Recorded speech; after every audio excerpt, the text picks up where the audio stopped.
ఒక అడవి పక్కన ఉన్న గ్రామంలో ముసలిదానమ్మ ఒంటరిగా జీవించేది.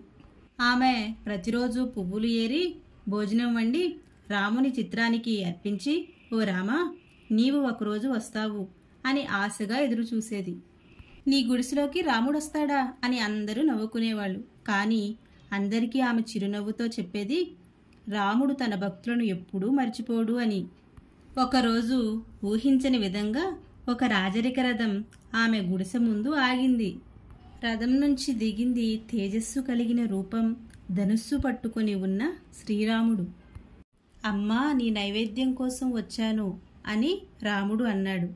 ఆమె ఆనందంగా ఆ భోజనం ఆయనకు పెట్టింది. ఆ రోజు ప్రపంచం గమనించింది, భక్తి ఉన్న చోట రాముడు తప్పకుండా వస్తాడు. జై శ్రీరామ్. శ్రద్ధతో కూడిన భక్తిని దేవుడెప్పుడూ వదలడు.